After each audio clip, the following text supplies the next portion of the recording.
Hello and welcome to Know Your Company. I'm Hiral Dadia and with me is Anushi Vakharia, and the company on KYC's radar today is Advait Energy Transmission. First up, let's quickly understand why are we talking to Advait and what do we as NDTV Profit want to know on behalf of the investors. First up, the current order book position, the kind of inflows that they are seeing and the execution timeline for all of these projects, because the key is execution.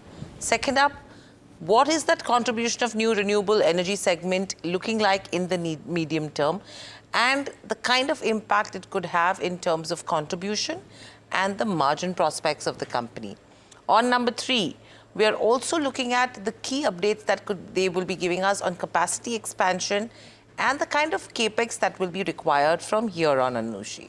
Right, so considering that new renewable energy segment just initiated from 2023 onwards, it's important to understand because the company is adding a lot more capacities, most of these incremental from FY27 onwards. So what would be the overall top line and the margin guidance in the medium term is also something that we should be quizzing the management about.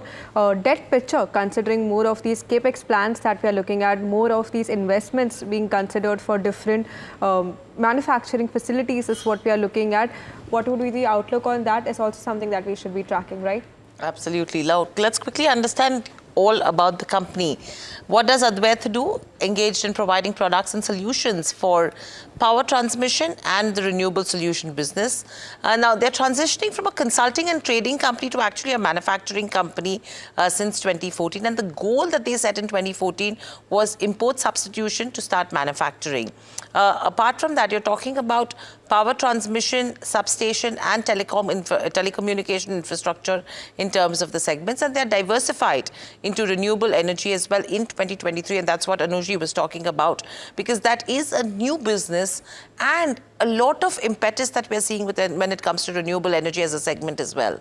In fact, this particular segment is expected to take over in terms of the revenue or the guidance also in the next forthcoming year. So it's interesting how this business shapes up. But let's just divide both of these segments and see firstly what the power transmission solutions exactly mean. So this means they already have manufacturing facilities built for aluminium clad steel, optical ground wires, as well as emergency restoration systems. That's what we are seeing. Apart from that, some other products that we consider from this particular segments also include stringing tools. In fact, they have about 140 plus stringing tools manufacturing capabilities available. So that is another interesting play that we had. FY24, if we just see the mix also, 90% was the kind of mix that we saw from this particular segment. But renewable segment is, where we should see more of these contribution coming in from. So Hiral, that's the overall picture in terms of the current dominant segment that we are looking at. Okay, so these are the various segments. Now let's look at the order book positioning as well. If you have to look at the overall order book, if you can just see the graphics, 757 crores is what they are sitting on in terms of the first quarter of FY26, grown substantially from FY24. We were just at around 204 odd crores when we saw in terms of FY24. Apart from that, if you see the previous years as well, they had actually started off at double digits at 71 odd crores. So good growth coming in there. And if you see the 3-year compounded growth in terms of the order book as well, that is absolutely strong at 92%. And in terms of the mix, around 68%, as Anushi was mentioning, coming in from power transmission solutions and 34% coming in from renewable energy. But don't be surprised if you see a switch that happens over here as well over the time, and given the kind of order book that they would be looking at from here on. But any recent developments, Anushi, that you've picked up? Right, so just recently what we've seen is that the company has signed a MOU with Gujarat government, and this is for developing 2 of the projects that we are looking at, roughly around the size of 1,450 crore is what we've seen. Apart from that, there was also a couple of order wins in place. One, they've received around 80 crore plus of an order win from Power Grid as well. So these are the recent updates that we are seeing. It's the battery energy storage systems and the solar EPC order wins also, which would be in focus going forward, because that's where the company is eyeing more of growth coming in from. So new ventures is something we need to watch out for. But let's quickly look at the key rating parameters that one should be watching out for. From the income statement, we will be looking at the balance sheet, cash flow. You have the return ratios, shareholding pattern, street credentials potentials, valuations, and the outlook. All of that we will be looking at.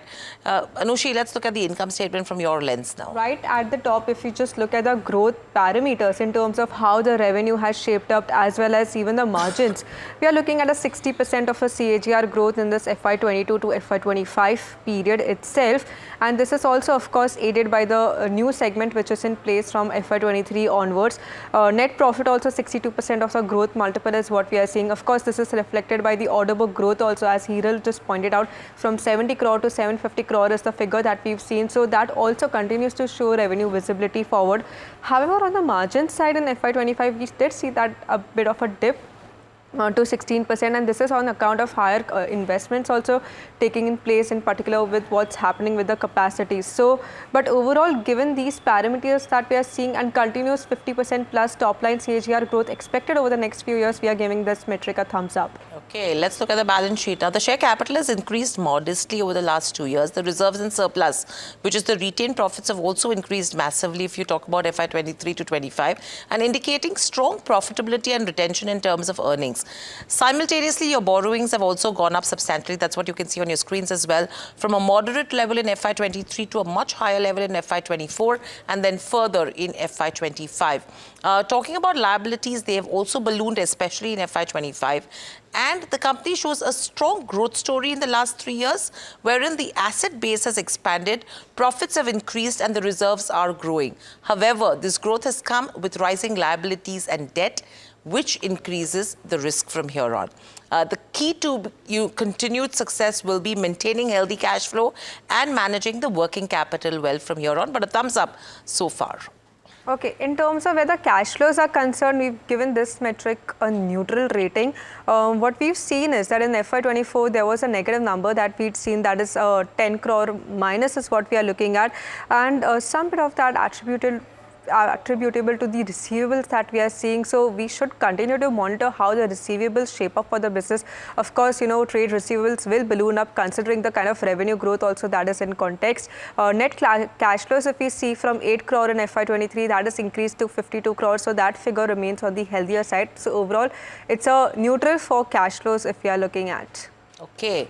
Let's look at the return ratios. FY24 was a high point, both ROE and ROCE peaked in that year for the 3-year window, which suggests that the company deployed its capital very effectively that year, but likely due to strong revenue PAT growth relative to incremental capital employed. Now, there has been a slight pullback or normalization that has started to happen in FY25, where the return on equity and the return on capital employed has remained good. They've dropped relatively to FY24's highs, and this could actually stem for more capital being lined up with regards to new investments, possibly some bit of margin pressures that are coming in as well on the back of slower growth in efficiency. Now, having the ROCE near that, say, 25 to 30% kind of a range is strong, especially for a company which is into transmission, energy sectors, which actually often require heavy capital. Likewise, with the ROE as well in this range is very healthy. So the high ROCE in 2024 shows that the existing capital was actually leveraged well, but the dip that has come in 2025 signals that the new capital might be less efficiently used, or the returns from new assets haven't kicked in yet. So the monitoring how new investments and the capacity expansions translate into earnings from here on will be very important. And the growth versus equity dilution, with growing operations, they might need more capital. And if the equity raised, the ROE could get diluted. So that's the reason why a neutral rating. Now, coming to the shareholding pattern, promoter stake continues to remain healthy. We are looking at around a 68% of a mix. This is as per the June 25 shareholding is what we are seeing, in comparison with about 74% stake that they held in March 23. But on the healthier side is what we are seeing. There have been a couple of preferential issues also which have taken place. Hence, we are looking at this dilution. In terms of FI and DI stake, it's almost negligible. FI stake is 0%, while DI is about 0.7%. However, in the public shareholding, if we check that one out, the company had been in focus just a few trading sessions before that on account of Vijay Kedia buying stake in this particular counter. In fact, what we are looking at is also Ashish Kacholia holding about 2.08% of stake as of June 25, in comparison to about 2.67% stake that he held in March 2025. So thumbs up, a neutral is what we've given shareholding as well. Okay. In terms of the street credentials, now in the last 1 month, it's a downer. 8% is the kind of downtick that you've seen, and that's the only reason why we've given it a thumbs down, because otherwise it's not lost money for investors over the long term, but still minuscule returns coming in there. Okay, coming to the valuation part of it, if you're just taking the 3-year average PE consideration, it's about 40 times of a multiple that we're seeing. Taking the current price multiple in picture, it's 61 times. So it is on the expensive side that we are seeing this particular share trading at, because if you look at the overall growth story in terms of how 50% of CAGR that we are looking at and all that has been majorly priced in. So compared to that, we are looking at relatively expensive valuations for this particular company. But here the outlook is interesting, right? Absolutely. Let's look at the outlook, because the order book, which is up around 82% on a year-on-year basis in the first quarter, you're seeing a 50% compounded annual growth rate when you talk about the top line over the next 3 years as well, or few years, I would say. The expanding of the existing PTS manufacturing facility and the expansion overall when they're looking at for tools and ERS segment as well. Now, apart from that, they're eyeing a 1 gigawatt of BESS projects over the next 5 years, and that's a segment which is very hot right now in the market. They're setting up a new manufacturing unit as well in terms of Ahmedabad for manufacturing 300 megawatts of electrolyzer under the PLI scheme. They're expanding to 1 gigawatt electrolyzer manufacturing facility as well by 2030, which is a positive. So the future expansion plans are very strong. And when you talk about the fuel cell assembly and manufacturing facility, the operations are expected to begun by 2027. So again, a thumbs up when it comes to the outlook from here on. Let's quickly look at the final performance overall. If you see in terms of what the final performance is looking like, 2 thumbs up, your cash flow return ratios are a neutral. When you look at shareholding, street credentials, valuations, again a neutral, and the outlook is a thumbs up, which takes you to a 5.5 on 8, so which is also a very strong rating when it comes to Advait Energy.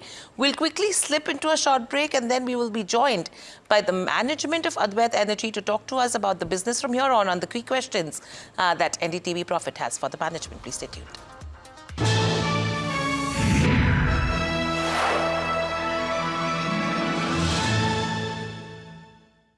So as we were just discussing about Advait Energy transitions earlier, I spoke to the management, Mr. Shalin Sheth, the promoter and MD of the company, and here's what he has to say about the company's new segment, new energy outlook going forward. Listen in. Right, so I'll start off with the major announcement that you've made in terms of this 1,450 crore worth of projects that we are seeing with Gujarat government. Talk to us about this, and where does that take your current order book to? Our current order book, since as I mentioned you, our company is operating into 2 segments. One is a power transmission solution, and second is a new and renewable energy. So our order book going towards very healthy positions now. We have been focusing our order book very, very selectively.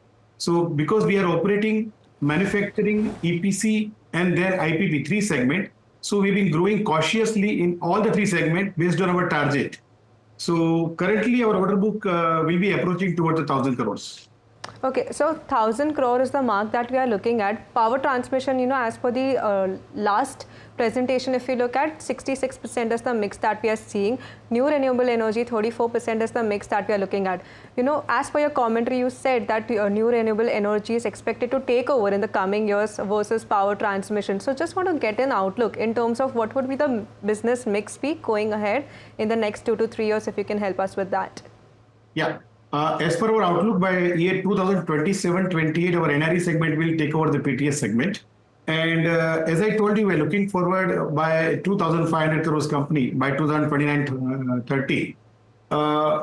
Again, in NRE segment, we have been focusing on new energy segment for the battery, BSS storage system, green hydrogen, and time and also we are providing the systems for the power transmission, solar, and battery system together.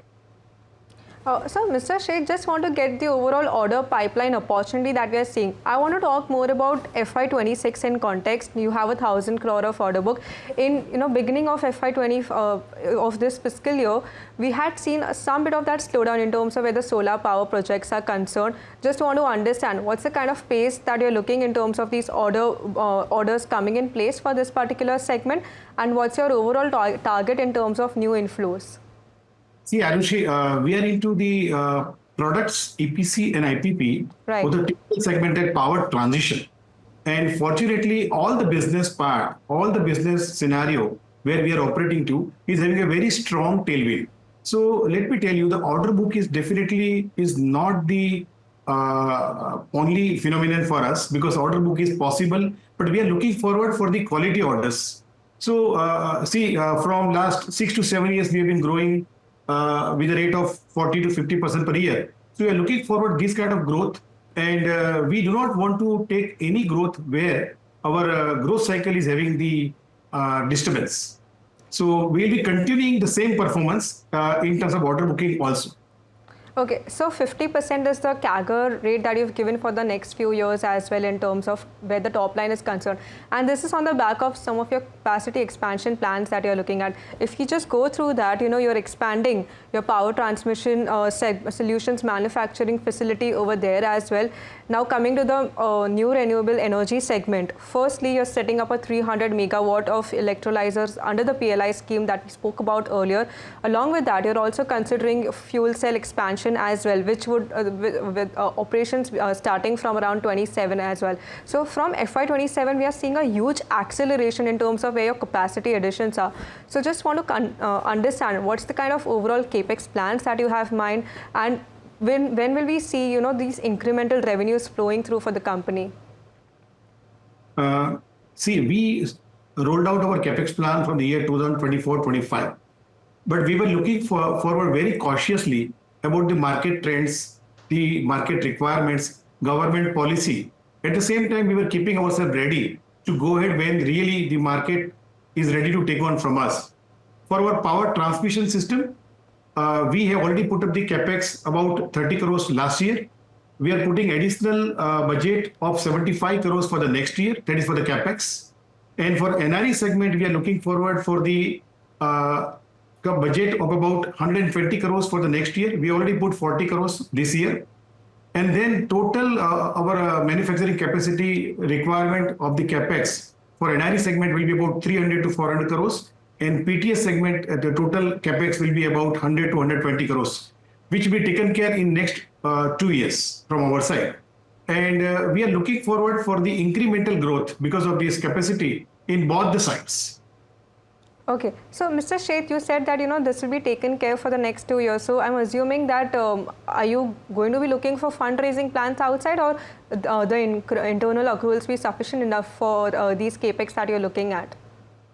For the year 25, 26 and 26, 27, we have tied up our fund requirements. So we may be open to look at the funds for the 27, 28, which may be primarily based on equity, or maybe we go with the debt. Okay, so interesting outlook there from the management of Advait Energy Transitions, right, Hiral? What they're saying is 1,000 crore of an order book is what they're already looking at. Now, this is in comparison with the 500 crore of an order book that we saw in FY25. Along with that, in terms of capex also, they have huge plans over there, but for the next 2 years, even that is being taken care of. So as of FY28, they do not have such requirements in terms of looking outside for funds. But on the debt side, however, they'll be raising debt. So how that shapes up is something that we should be watching out for, correct? Absolutely. The debt picture will become absolutely crucial to understand where the balance sheet and the return ratios go from here on. So interesting conversation, with the management of Advait Energy, but completely out of time. With that, it's a wrap on this edition of KYC from Anushi, the team that put the show together, and myself. Thanks for tuning in only on NDTV Profit for your profit.